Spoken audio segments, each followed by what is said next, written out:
So I guess Brett decided, now I'm going to get up as the show's starting. Hello, ladies and gentlemen. Welcome to Dbacks Dispatch. We got another series to recap.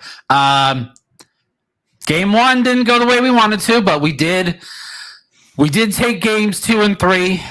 They were both sweaty nail biters. Like, they were definitely like on the seat of your pants, like you need to pay attention, but we did take the game, so it was very good. So we'll go ahead and start here. Game number 1. We end up losing 5-7. So things didn't go very well. For me, the story in this game, Zach Gallen likes to bend it. Like, it's absolutely freaking ridiculous what Gallen did in this game. He had 10 strikeouts. He threw 108 pitches, 40 curveballs. And, like, it's not a normal curveball. He throws a knuckle curve, and he was, like, that's all he was throwing. Like, and the thing is, most of them were completely out of the zone. They were not hittable whatsoever. So I feel like Gallen, like, he was trying to, like, I don't know if this was his choice or a game plan with Strami, but they're like, we're going with the curveball tonight. It worked for the most part. He had a decent outing. It wasn't spectacular. Like, he gave up 8 hits through 5. He did have 10 strikeouts. His ERA is not that high. It's at 2.25 after this.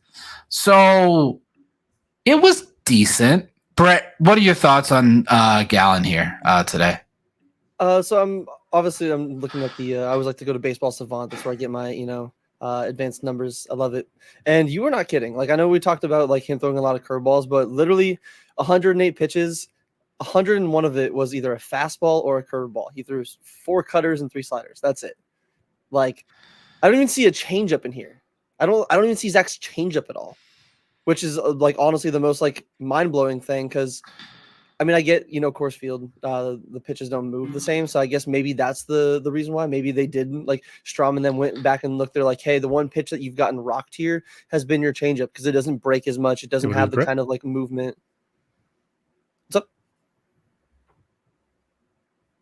You say something, Gabe? Never mind. Oh, sorry. Yeah, like, I don't know if, like, I mean, he had some good spin on everything, like his fastball and curveball. Well, pretty much everything he had was in nearly the 2,500 RPM, but, I mean, he looked good. Can't really ask for too much more than, again, 5 innings. Would like more than that, but just putting up what he did in Coors Field, it's you can never be mad when a pitcher actually goes out there and gives you a real chance to win in Coors Field where you don't have to be into your bullpen in the 4th inning because you're down by 4, down by 5. I mean, you brought it up. We still have bullpen struggles. Bullpen was a little bit rough in this game. McGuff came in. He couldn't even get through an inning. He gave up 3 runs. But after that, like, it wasn't too bad with the bullpen. McGuff, and I think his splitter does not work in Coors, and that's his pitch. Scott McGuff's pitch is that splitter, and it doesn't really work at Coors.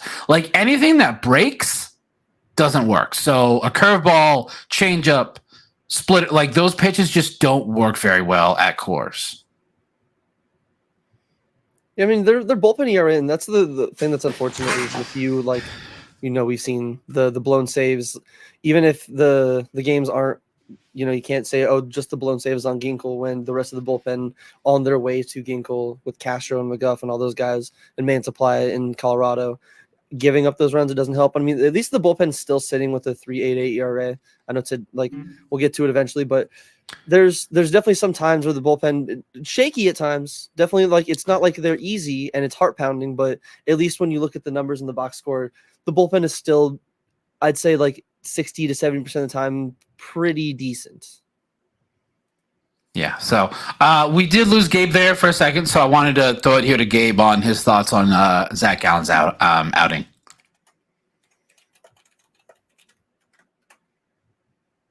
wonder about the fact that he was, throwing so many curveballs, and we're talking about the, maybe it was strumming, maybe it was whatever. I wonder if it was one of those things where during warm-up that was just what was working for him. He took one of the pitches, cutter and stuff like that, and it just didn't really work as well as it was normally, especially with it being Coors. A lot of off speed and stuff just doesn't work at all. So he probably realized the one thing that's working for me today is the knuckle curve, and also like we brought up before, he had a shortened spring training, so he's still probably ironing out the kinks of what works for him. But yeah, and I guess with McGuff, Yeah, I mean, like what can you say about him? I don't know. McGuff at times really does frustrate me. Like he'll have stretches where he looks like this, where he looks like he is not a good pitcher, like he's Castro Frias, and then he'll be like he's our third best guy out of the pen after Ginkold and Thompson. So like he's very hot and cold. So it's very, very disappointing. So we did end up losing game one. I'm going to go to game number 2. And the first thing that I want to show, where is it? I got to find it. Sorry. First pitch of the game, Corbin Carroll. That's called a strike, ladies and gentlemen. I don't look at this. That is a good 6 inches off the plate.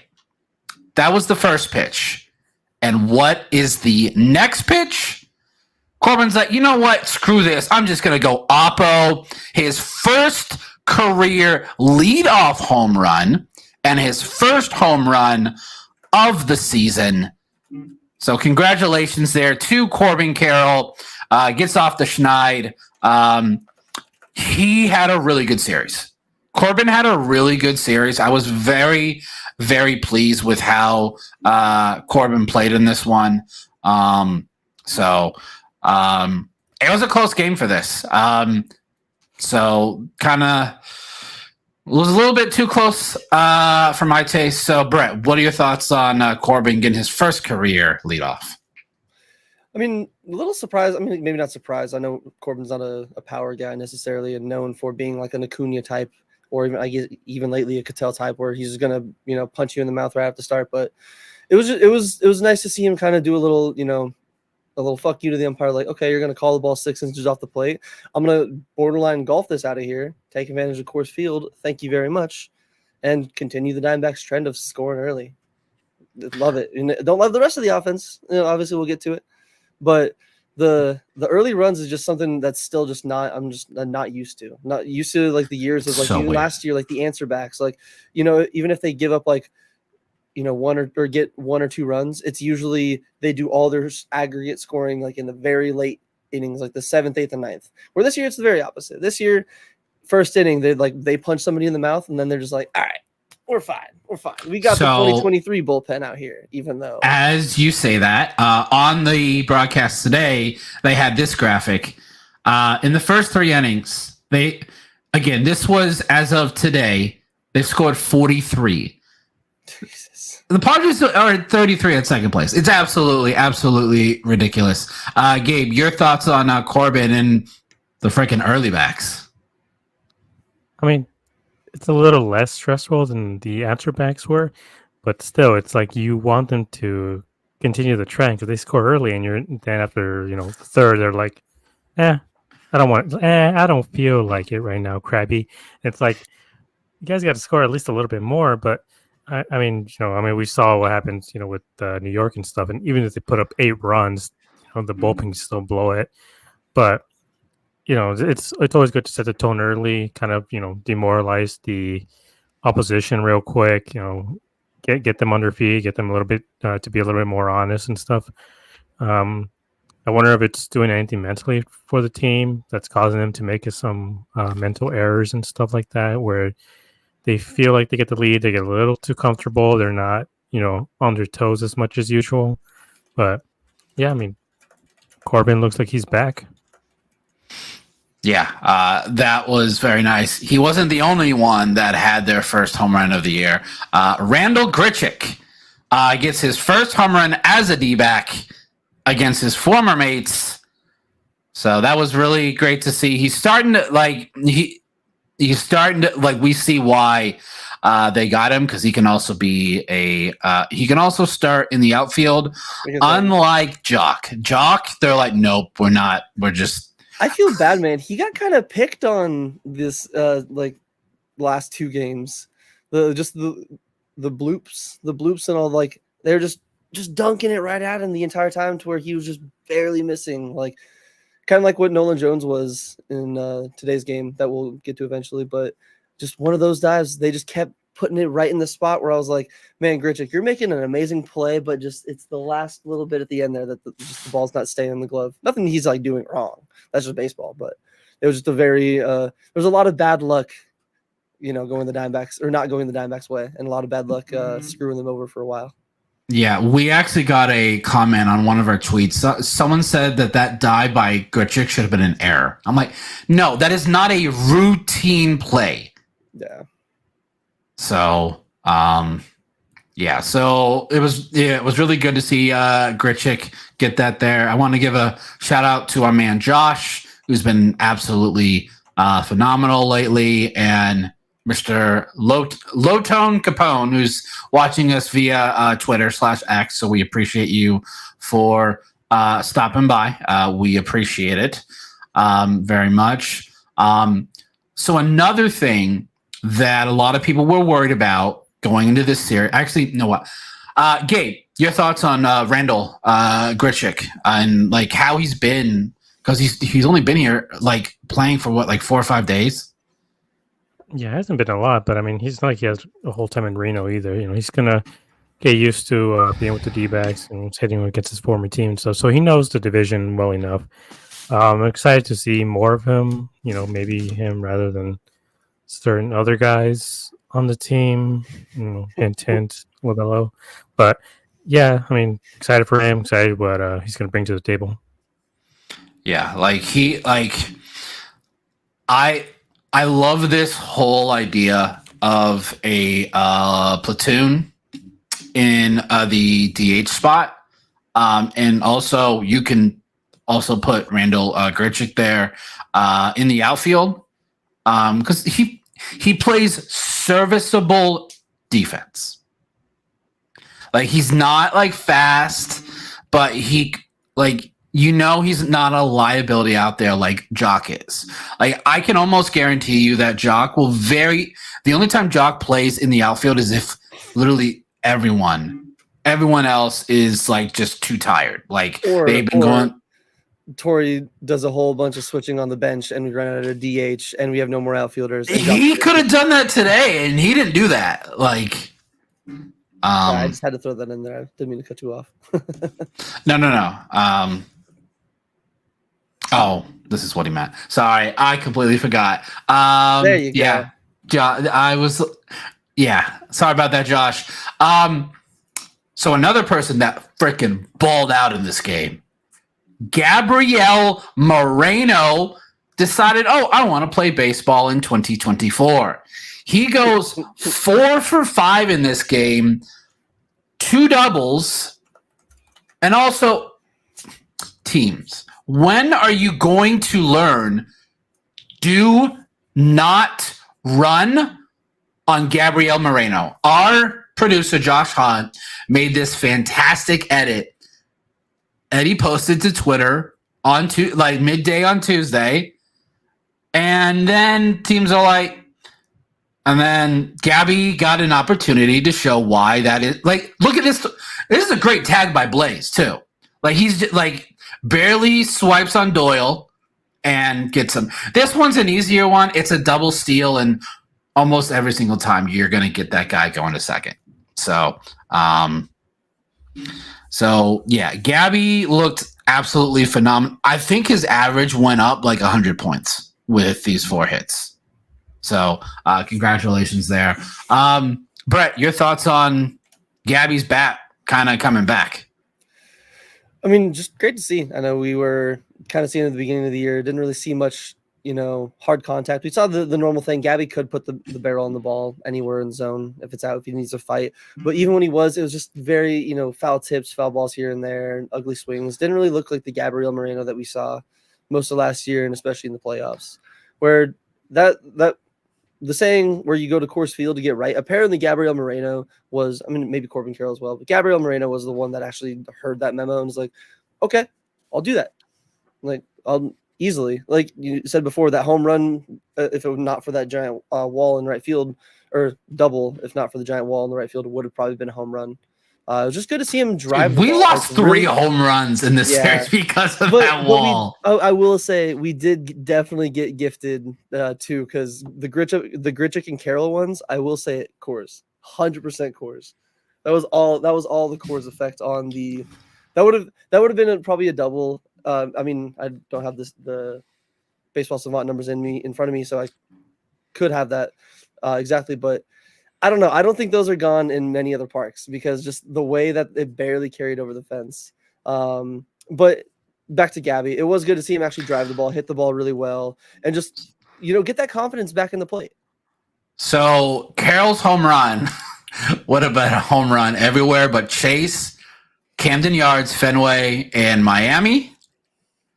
And Grichuk is everywhere but Camden Yards, PNC Park, and Globe Life Field. So we've been home run everywhere but those three? Yes. Wow, okay. Huh. So Oscar points out, he was so good he set up the third gate. It's Coors, and Torrey is notorious for giving guys days off there just due to the elevation. And also, day game after a night game, most of the time you sit at least one of your major players. He could have hit for the cycle, and he still would have sat. Yeah, like he definitely would have sat there. So, Gabe, your thoughts on Gabriel Moreno offensively and defensively? He's just like incredible. I mean, I know we have Adley out there too, and even Will Smith to a certain extent. Will Smith is a good offensive catcher, but he's not good defensively. They run train on him anytime they play against him. But Adley, is hold. No, not hold. But yeah. It's one of those things where it's like he just continues to improve more and more. I mean, he started off a little slow, but he's coming around. Same with Carroll, where just a reminder, these guys are 23, 24 years old. They're still really, really young. But just the fact that he's able to drive the ball a little bit more, he went 4 for 5. I mean, even this one, this little dribbler was perfect. And the thing is, he is one of the more faster catchers too. He gets down the line pretty quick, and he's athletic. He throws guys out like nothing. It's incredible to watch him. As soon as you see or hear on the broadcast, oh, the runner goes, more often than not, he's going to get them out. And I mean, he's been looking really, really good, especially in this series. And like Oscar brought up, he went 4 for 5, so that means he has to sit out the next day, like Blaze did, going for 2 for 2 today, with the home run. So that means he needs to get benched for one of the Petersons. Yeah, and we got another first in this game. We got our first save of the year. I misheard on the broadcast. I thought it was the first save opportunity. No, it's our first successful save. Thanks, Brett, for calling me out on that. Honestly, because I thought the same thing too, and then I was like, oh, you're right, and then I was like, wait, no. No, I was like, he really blew one against Atlanta. Which I'm like, he was going for a 4-out save, so I'm like, that is that really a blown lead? Like, I mean, hey, I wouldn't go into that territory because then you can bring up 2001. Did Mariano Rivera really blow the lead? I'm just saying, I'm gonna keep it as yes, he did. So, but no, we won this game, so we tied the series. We had game number 3 today. What was it? Tommy Henry. Ooh, Tommy. 32 pitches in the first inning. I get he only gave up 1 run, but it wasn't. Oh, I can't believe I forgot this. Rewind. We aren't talking about game 3 yet. We're talking about game 2. Congratulations, Torey Lovello. 500 wins as a D-backs manager. I want to ask you guys: is he the best manager in D-backs history, or is that kind of like not fair to ask? I think it's a very valid question. I think he would definitely be number 2. Like, I know a lot of fans are probably gonna, like any manager, you can question their man. Like, we do it a lot on the show. I do it every day, especially when he gives up a DH spot. I know a lot of people are going to go with Brenly just because, again, they won the World Series. They actually finished the thing, did it there. But I would say there's a very good case and a very good argument that Torey Lovullo could be considered the best manager. Again, just at least on paper, there's a lot of things that do point to, I believe, Torey having the upper hand. I think tenure. I think he's the longest tenured manager that we've had. Like, no one else has lasted this long. So Exactly. Gabe, do you think just based on the fact that he has 500 wins, that should make him the best manager in D-backs history, or do you think Brenly still has that because he has the World Series? I would think it's a fair question to ask. I mean, yeah, Burnley does have the World Series. I guess the issue, I think, is always going to be like you're comparing apples to oranges in the situation just because of the team that Brenly was given at the time. He was given a team with Randy Johnson, Kurt Schilling, Luis Gonzalez. Like, he was given a team with, Hall of Famers and borderline Hall of Famers. And Lovullo, when he took over the D-backs, he had a good squad that had failed to reach the playoffs the year before. He made a quick turnaround. He's still under 500 as a manager. But I think Hazen would agree that a lot of it is his fault to a certain extent because he's the one who put the team together, not Lovullo. So, I mean, Lovullo has to go out and do what he can. With Brenly, again, he just had a really, really good team. And even if you watch like those World Series, especially like Game 7, I mean, how many left-handers face Mariano Rivera? They batted like 150 against him for his career. He had like 4 lefties go up against him, and it's like that probably wouldn't happen nowadays ever. So, I mean, there's a lot of luck involved and, a certain amount of skill. But still, manager sets the tone. I'm really happy for Lovullo that he got 500. Let's get him to over 500 for his career with the D-backs. But yeah, I mean, he's definitely one of the most, I think, obviously criticized, but also most beloved managers that we've had here, because we've had a lot of guys who are just not it when they were here, like Chip Hale and what's his face from the Tigers to Kirk Gibson. AJ Hinch. Maybe Hinch, no, specifically Hinch. But again, it's just, I feel like if they keep this same crew together for a while with Hazen as a GM, I can't see Torey becoming like, one of the numbers that's retired, honestly. Number 17? Yeah, I could definitely see it. So our producer, Josh, pretty much has made his choice. There's a reason it was called the Bob. That's pretty valid. I mean, it was called that because Bank One Ballpark is short for that acronym is Bob. That's why. It's not because of Bob Josh Brenly. Has got agendas to spread, just like us. Okay. So congrats, Torey. I thought last year he was on the hot seat. Like, when we were struggling there in August, I'm like, if we don't make the playoffs or if we don't make a deep run, he's probably gone. There's no way they can fire. Like, I know everyone likes to say, oh, let's fire Torey because he made, again, in today's game, made a very questionable substitution. I get why he had Jocko in there. Jock has not had many at-bats because we've been facing a plethora of lefties. And that's like, Jock just is awful against lefties. Yeah. So hopefully we get a string of righties so that we can see Jock's playing amazing when he's getting the opportunity. Like, he's basically Perdomo up there. He's just like, I'm just gonna walk. I'm gonna get walk every time. Get a infield single. Yeah. Literally, like, he has like 4. I think like half of his hits are infield. Now, 2 of them against the Rockies should have been errors, in my opinion. game number 3 here. We end up winning 5-3. Tommy Henry had a rough first inning. And so it wasn't exactly the best, I would say, for Tommy Henry. But he did pitch. He was able to kind of settle in after that really long first inning. He also had like 20 plus in the 4th. So also not it was a decent outing. But once we're healthy, y'all, sorry, he's gone. Like he is going down. Like there is I will say in his defense, Tommy Henry is like the worst pitcher to put in Coors just because of the stuff that he has. It's so much off speed and stuff that has rotation in it. And here it can work, and other stadiums it can work, but Coors because of the air there and the elevation, his stuff is just never going to work there ever. We've seen it with other Rockies pitchers too. It's just the guys who rely on these sort of crafty lefties or off speed. They get the exact same results as Tommy did today. Just a ton of pitches, can't find the zone.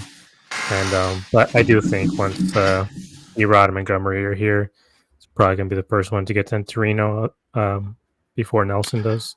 So I think Montgomery's supposed to be back up in about a week. Yeah, just over Nelson's next start's going to be huge because that's going to decide who they probably send down. But I want to talk about the highlight of the game for me. Bryce freaking Jarvis, ladies and gentlemen, made a phenomenal play here. Cheater. Like it was a tiny jump throw. Like it wasn't a big jump. I mean, both sides of the play were amazing. Like Jarvis and then Walker just showing, yeah, I'm going to win another Gold Glove. So you may as well just give it to me now. He's insane, man. I mean, same with Gurriel too. I'm like, the way he's been fielding this season, I'm like, he might win the Gold Glove too. We might have 4 or 5 Gold Glovers. We should. We definitely should. So let's see. Speaking of possible Gold Glove winners, Alec, some pretty good news about him today. Yes, he started baseball activity, so hopefully he's not too far away. I don't know if we're missing him so much as we are missing Domo. Like not having Domo right now is huge. Just on defense alone. Yeah, just on the defense. Like Blaze had not a great read on a fly. You want to call it a pop up right outside of infield that drops. Merrill picked him up by inducing a double play, and then he had another error in today's game later in the game. But he did do this, gets his second home run of the year, and goes oppo. I love when guys go oppo. I think it's one of the coolest things to see because so many guys are pull hitters. So many guys love to pull the ball. It's just easier to hit. So it was really nice for Blaze to now go the other way. Oscar, don't make me mute. Like, I will ban you for this comment right freaking now. Gold Glove. I don't think so. It sucks because he's a good defender, man. He was really solid. What I'm thinking, talking about it on one of the podcasts I was listening to earlier. There's 2. I don't remember. I don't want to say one and have it be wrong. But he's a really good arm. And he's a really good defender, especially in Reno and just in the minors in general. That's where maybe this is nerves of, I'm trying to be perfect because I'll get subbed out if I'm not absolutely perfect. Wink, wink, nudge, nudge. I don't know what that's a reference to, and might just be. I think it's just the yips. I genuinely think it's just the yips because there's no way he's this bad of a defender. Did he play shortstop at all in spring? I actually knew. I believe on that same podcast they ended up mentioning that he got most of his reps at second base because I think they were trying to get which in hindsight a mistake because they were trying to get Rivera and Jace and whoever else they could at short to figure out that. So Blaze got most of his time at second base. So I think I think he just needs more reps at short. And I think, like you said, he's a rookie, so he's trying to be perfect. Just let the game come to you. Relax. It's a routine. Ground ball. Make the plays. I think he'll be fine because he's hitting. That's the thing. He still has like a 975 OPS and stuff. So he's hitting per average. He's hitting per power. He's taking some walks. Like he's able to run the bases really well. Offensively, I think he's going to be fine. Defensively, we haven't had that many off days. We've had one Thursday off, I think. Other than that, we have one tomorrow. we have one tomorrow. It's also a travel day, so it's one of those things where I don't know exactly when they would fill in, fielding drills and stuff for him and some of the other guys. So maybe, he probably will adjust. He will figure it out. Just give him time. I mean, I remember when Perdomo came up that even last year, I think. Yeah, last year at the beginning of the year, Perdomo was not good at short for a while. No. He really, really struggled. And then suddenly 22. 22, he was not good. Then suddenly he became, Nick Ahmed, with slightly better offensive numbers. But he showed, he had a great arm. He had a really, really good range. So just give him time. He's still really young, so he'll figure it out. Yeah, I think he'll be good. I think the most important at-bat in this game, top of the ninth, Suarez hits a bloop that Nolan Jones almost makes. Walker scores all the way from first. Now, there were 2 outs, so obviously he was running as soon as the ball was hit. So big hit there for Suarez. We take the lead in the ninth. Ginkel makes it a little bit sweaty for me. Thanks, Ginkel. But he gets the save, so he has. It's funny. We had no saves 24 hours ago, and now we have 2. So good job there, Ginkel. I think it was before the game on Tuesday. There was a clip of Jody talking to Strom. He wasn't happy with the bullpen either. Nobody was. Yeah, which is what you want them to say. It cost them 2 games in Atlanta that they should have won. There's no doubt they should have won those 2 games. I think they were very just probably the coaches were, the bullpen guys. I wanted to bring this up because of how we played on Monday with the bullpen. Should we, and I think Brett's going to be in agreement with this, should we send down Frias and Mantiply for Saul Frank and J Mart? Can we also send down Scott McGuff as well? I still like Scott, but it's recency bias on my answer for that part. But 100% please bring back Saul Frank, bring back my best friend J Mart, get them back on this team. I would rather trial and error with those 2 over Mantiply and Frias. I am not a big fan of Frias. I'm just not. Yeah, I mean, we've seen it with the sample size at this point. Frias has a pretty decent sample size. So does Mantiply. Mantiply had one good half year in 2021, and since then he's kind of been coasting off of that. He had 2 good months. He had a 2-month good stretch. I mean, he was our all-star, so I think he has some leeway there. But I mean, he's had his injuries too, but we've seen kind of what he is and what he has, and that's why I think at the deadline we probably are going to look for an elite lefty reliever, because who do we have? I mean, Nelson has been balling out a bit too, but we need another guy, a Mantiply type, but maybe not Mantiply. So hopefully maybe we can see what Seawald has, what J-Mart has, because when they come in, these guys to a certain extent they are pretty electric to watch, and Mantiply and Frias, it's hold on to your butts. Yeah, hold on to your butts for sure. But we took the series. I really felt like we should have won game 1. I think Gallen just he struggled a little bit. Like Brett said, he's really he only threw 2 pitches, his fastball and his curveball. No, he didn't throw anything else. I don't know if it was a game plan or as they were going, he just wasn't feeling it. He also looked like there was something going on with the mound in this series. There were multiple guys that were when they would come back in, like they would make a like they looked like they weren't pleased as to what was going on with the mound. So I was gonna say I wish obviously down the road, fingers crossed that we'll have the access to it, but I wish it was a home game or just in general be able to ask the players, specifically the bullpen pitchers, how they felt about the baseballs. Because I know the Rays reliever, I believe Fairbanks, the other day after in the last series that the Rockies had before the Diamondbacks, the Rays closer ended up giving up a walk-off grand slam to Ryan McMahon.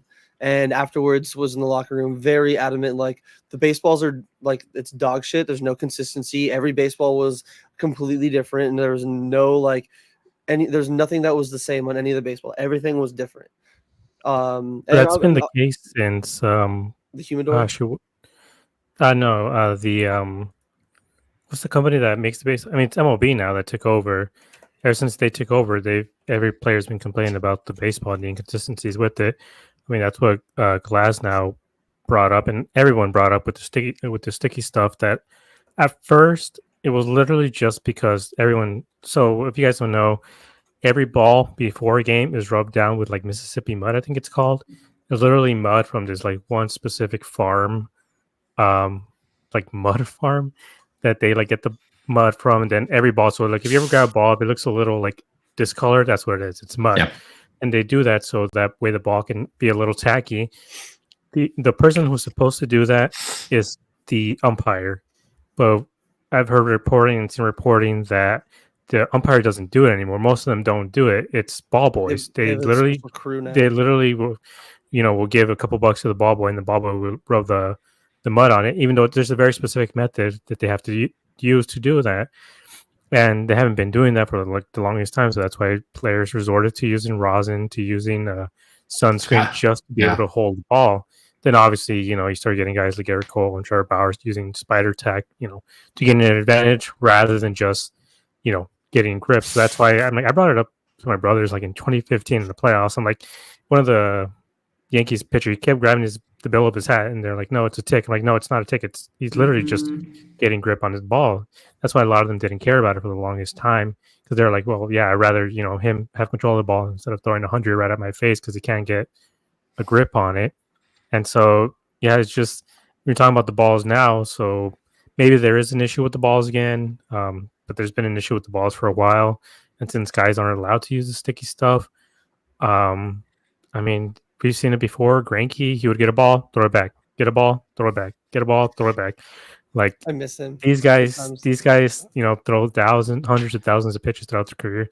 They know what these balls are supposed to feel like. So they're saying like, hey, there's something wrong with the balls, just like the garbage uniforms. Like we have to listen to these guys, or else, we're going to see, like just right now, we're seeing an epidemic of the Tommy John thing. I mean, everyone's throwing harder, but they're also gripping the ball harder too. Yeah.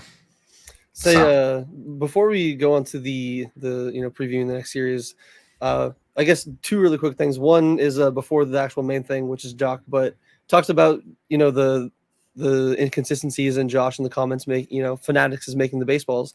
If you guys didn't see the clip yesterday, Riley Green ended up for the Tigers playing the Pirates, slid into home, just a normal baseball slide. If you guys know, like especially in baseball, like when you slide, sometimes you can get like tears like on like the butt area where like the back pocket is, or even on the side. It's kind of normal. That's wear and tear, like that would normally happen. Well, Riley Green's pants literally exploded from basically his right hamstring or his right like hip down to his right knee. That side of his pants from where he slid just busted at the seams. Just absolute low quality material. I just thought that was really funny. I wanted to bring it up. But Jock, because we were talking about him earlier, doesn't get as many opportunities like you're saying. We face mostly lefties. It is really nice to see because from the younger guys is what's nice about the veteran DH. They probably go in there. They want to make something happen. They want to make, I'm the DH. I'm here to hit homers, here to drive runners in, go into the gap and go up there swinging. Jock in his 19 at-bats has 7 hits, obviously no home runs, but he's hitting 368, 1 RBI, 2 runs scored. He has a 500 on base percentage because he's walked 6 times. He's almost the same amount of hits as walks. 421 slug, 921 OPS, 159 OPS plus. So again, still very small sample size, but it is nice to see if he can do this, if Grichuk can see what or do what he was doing, and like you're talking about earlier. With the news about JD Martinez being hurt, I don't know, man. Mike Hazen might have cooked again. He might have found a few ingredients to put together and cooked a masterpiece up again. Yeah. Again, it's early. Brett had a slight overreaction today after the double error inning. It was more of a through text I could see. It was more me being like, please, like I just don't want to see this kind of luck. Like I know it's early, but the trend where I'm like, please let this trend die soon of the bad luck, like the bad luck, the bad defense, the bad base running. It's like it's been like I know it is 11, 12 games. I get that. That's why I'm like I wasn't trying to fully overreact. I was just more being like, I'd like this to stop and not be a recurring theme the entire year, please. This was game 13. So I'm like, I know, but we've seen it a lot though. That's where I'm like, if it's happened 2 or 3 times, like I get it. But the defensive issues, the base running issues, the offense having their lack, like they just disappear in the late innings. Some of the things where I'm like, there's just trends I don't like to see. Where I'm like, okay, I get it. It's baseball. They can do this for another week, and then they'll completely get out of it. That's why I'm like not trying to overreact. It's just one of those where I was saying it like I don't like this. This is a trend I'm not a fan of. Yeah, I think those issues will like correct themselves. I'm saying that even when they're winning a lot, they had a lot of these issues too. I will say though, when these things happen, everyone who says it's early, it's the first games of the season, they'll be fine, blah blah blah. Tell me that in mid-September when they're fighting for a wild card spot. Tell me that, now every game matters, right?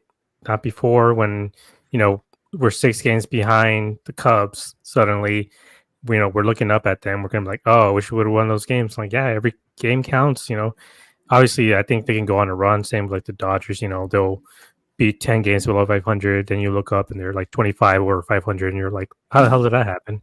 But these are the games, especially like the ones that we've blown so far. I mean, we've blown quite a few. I mean, you can make an argument that they should be like 10-6 or 10-3 or whatever, because we had the 2 in New York, we had one the other day, and then the 2 in Atlanta. So that's what, like 5-6 games that we had in the pocket that they just blew. So, it's early, but still, we don't want it to get late early.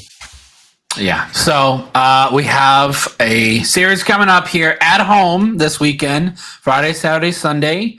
The St. Louis Cardinals are coming to town. Probably still a lot of people's favorite D-back, Paul Goldschmidt, will be coming to visit.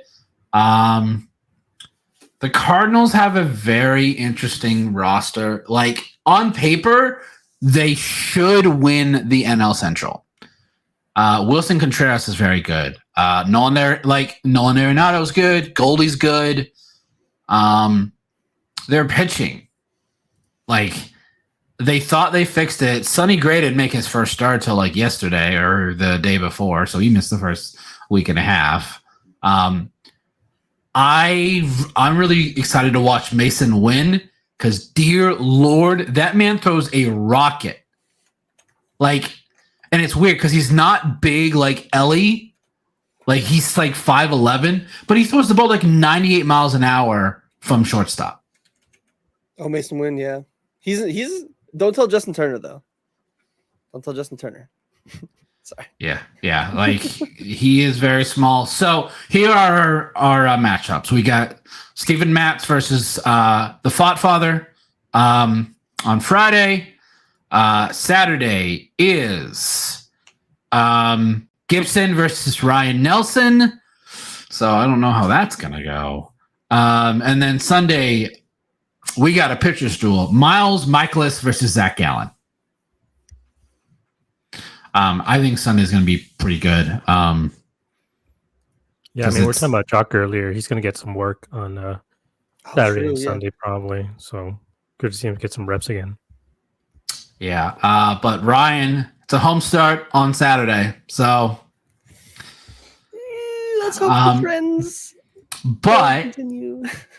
If you want a cool giveaway, they're giving out an Alec Thomas t-shirt on Saturday. So get there early, ladies and gentlemen, because these giveaways, they go fast. They go very. I don't know if this one will go as fast as the Corbin Carroll bobblehead. That one, I can't even. Like, Brett, didn't you get there at like 1:00? I got there with me, because I think gates opened because we had season tickets for that day. I think gates opened at like 3:30 for the season tickets, and then regularly it was like 4. And we showed up at like. But the game started at 5, though. Like, did the game start at 5? I thought it was like 5:10. Yeah. Maybe the gates were like 2:30 and regularly at 3. Maybe I'm mistaken. Yeah. But I believe we showed up at like 12, like 11 to go to you went to the sports book to get some beer and wings before. You gotta. Well, you also had your friend in town. Exactly. So it was like a little vacation for him, showing him around the town. And when we were sitting and eating, the lines were just. There were already people that were sitting there waiting, like a good 20 people deep in like every line. Even the season ticket holder line had like 15, 20 people. Where by the time we placed some of our bets, got our food, got our drinks paid, and left, the season ticket line was already like out of the like onto the main concourse. All the other lines were already hundreds of people deep, and there were still 35, 40 minutes until the season ticket gate opened, and an hour plus until the regular. Yeah. From what I remember, it was like that last year. For any of the big giveaways, you had to get there. Like, it is an all-afternoon thing. Like, be prepared to spend probably 6 hours at the ballpark. Like, 5 to 6 hours there at the ballpark. So it's like, it's going to be fun. I probably won't be going to any of these games. I can't afford it because I went to like 2 games that first series, so I'm probably not going. I might, because they play the Dodgers at the end of the month. I might go to one of those games though. Yes, show up for Dodger games. Yes, good. So I think we should win this series. I think we win Friday and Sunday. I think Saturday it's Ryan Nelson, so I have no freaking clue. It's also giveaway day. They always seem to lose giveaway days too. Right? Like, it's just bad luck. I'm gonna get a stat on that. I'm gonna go through and I'm gonna cook up a little in the last like 5 years, see what the Dbacks. Because I went to like almost 20 games last season. A lot of those were like those Saturday giveaway days, and I don't think they won once. And I don't think they won a single time when I went on Saturday last year. I'm gonna go look into that. That's a fun fact. It's a fun like stat. Bold prediction: Brennan Fott on Friday goes 7 innings, 8 Ks. Okay. I think he's gonna have that sweeper working because that pitch is like that. That's his pitch. He like his fastball's okay.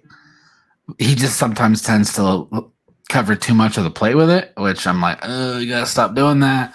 But his sweepers are really really good. Merrill doesn't have one pitch. Merrill has 6. I was listening to the broadcast. I think they said he had a start last year where he threw all 6 at least 10 times. So like, good luck guessing as to what he's throwing. Zach, it's his changeup and curveball. I think those are his 2. Ryan has one pitch. It's his fastball, and it's too straight. He needs to work on getting some movement with it, whether it's horizontal or vertical. Like, so I hope Fott has a good day. Gabe, you got any bold picks for this series against the Cardinals? I have on Sunday against Michael. Yeah, Miles. Nicholas. Yeah. Corbin Carroll, 3 home runs that day. Oh, that is bold, sir. 3 homers. I mean, I don't hate it. I love the idea. I don't think has he ever had a 2-homer game? Wasn't there that game where he had like the walk-off or whatever? I think that's a great question, actually. We'll have to look into that. Yeah, like, obviously, I know he doesn't have a 3-homer game. I was like, does he have at least a 2-homer game? It was very funny. Yeah, that's right, Oscar. Yeah. Tuesday. Oh yeah. All right. So he does have the 2-homer. So then we need to get him the 3-homer game. So it's funny. Tuesday, if for those of you on Dbacks Twitter, you know who Goldschmidt Happens is. Big Dbacks fan on Dbacks Twitter, literally posts, Corbin has not had a home run in over 300 at bats, and then he has a reply to that tweet. Probably hits one tonight. And what does he do? Get his first career leadoff home run. I thought that was funny. So yeah, that was interesting. Brett, bull picks for this series. So you talked about earlier, Jock actually having a chance to get some consistent playing time. I'm gonna piggyback off of Gabe's Sunday, but instead of it being, it's gonna be Jock. He's gonna have two big cock jocks, one into the pool, one over the center field, and then Zach Gallen is gonna throw a complete game. I'll go like 1 or 2 runs, maybe a shutout. Shutout would be nice, but I'm gonna say like a complete game 1 or 2. I feel like he's gonna die. He's gonna have he's gonna smell blood in the water and go, "You motherfuckers traded me. You traded me away. I'm gonna make it hurt." This man, I hope you're having fun at work, Josh, because some of these comments have been pretty good. So mine, I feel like a warm take. Both of yours is hot take. Yeah, you got to be bold with it, you know? Yeah, definitely. You both were extremely bold on this. For those of you, this is the first time on the Dbacks Dispatch channel, we do appreciate you for stopping by. Make sure to hit that subscribe button and hit the bell so you do get notified whenever we go live. Pretty much going to be after every series, unless we have a absolutely insane game. That we really feel like we need a full episode on a single game, but I think we've been doing pretty well here with series recaps. Just win each series. That's all that I ask. Win each series, and I am content with that. Sweeps are nice. Sweeps are very nice. Just don't lose the series and don't get swept. That's why I think that's why that Brave series was just so frustrating, because we had that. We had that series. Make sure to go ahead and follow all of our socials in the description box below. That's where a lot of our content is on our Dbacks Dispatch Twitter. If you like interactions when the games are going on, we live tweet, or we try and do as much as we can. Sometimes schedules just don't allow it, but we definitely try and do it. Brett, any parting thoughts for today's episode? No, I mean, it's nice to see them and the little bit of a tough stretch they're on, go in there, have 2 pretty tough battles, but come out on top. I think they're going to use this as some pretty good momentum, take it back home, and hopefully we'll see the offense be a little bit more consistent throughout all 9 innings. Gabe, any parting thoughts? I guess I'm going to throw it back to you guys, because I don't care at all about hockey, but I know the fans are suffering a little bit, so if you guys want to talk about that real quick. That's a good reminder, Gabe. I'm not as big of a I like the Coyotes. I've always liked the Coyotes. I'm not a diehard Coyotes fan as much as a lot of people I know. Honestly, truly, my heart breaks for a lot of any Coyotes fan. Just the gaslighting that this ownership and organization has done to this fan base over the last 5-10 years is just insanely disrespectful. Like, I get the cities and stuff didn't want to pay for the team, but the fans wanted the team. The fans wanted the team, and they showed out when the team would actually give a shit. But when you have the owner, from kind of my understanding, being, penny pinching here and there, borderline at Oakland Athletics kind of shit, trying to drive the team out of town, but saying that how much they're dedicated to Arizona, it sucks. It's terrible to lose a team, especially I know that, again, there's a lot of major diehard Coyotes fans. We went through that scare for a couple of years of like, oh, the D-backs might move to Vegas. Oh, maybe they'll move somewhere else. Maybe they'll move out of state. We still have that. Like, some people think that they're going to move out. But that's what, like, at least it's never been like we had that for like, every other 5 years, where it's been a Coyotes fan literally every year for the last 5+ years. Last decade. It's insanely. It sucks that the fan base has stuck behind the team through all this, and the ownership even last week was like, oh, we're going to buy this land. We're going to, bid for this land, and immediately have news come out that they're 90 to 95% done having a deal to move them to Salt Lake City. Just a huge slap in the face to the fan base. Yeah, it's not great. Josh brings up a really good point. If you would have said this to me last year, I've been like, no, he has made a drastic change since like August. Like the Matt HBO effect right there. He didn't come out at all and talk to the fans until Matt HBO came out and was talking to the fans and everything. After that, he probably needed some goodwill with the fans here. Yeah, like he surprised me by how much he was willing to part from his baseball card money. So it's not good. Josh, this is for you. Gujoff wants more D-backs celebrate. Like there is plenty of content to pull from. We just some of us are not as talented as the graphic wizard that is Josh Hunt.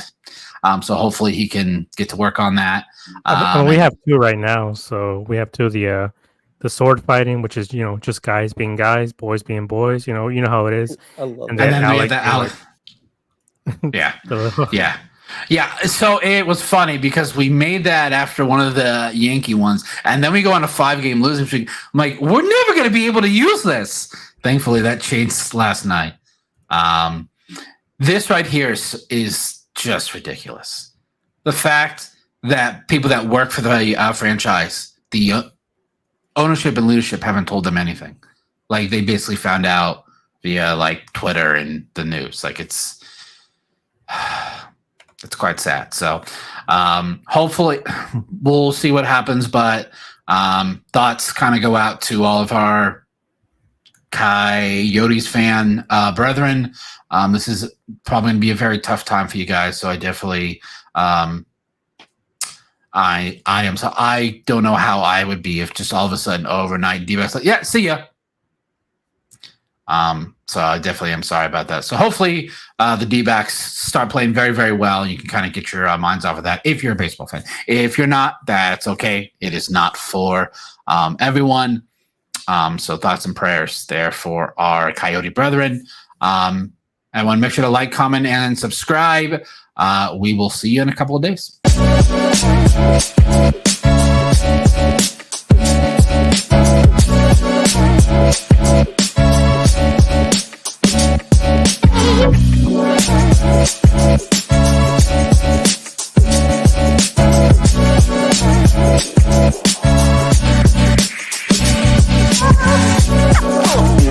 Oh,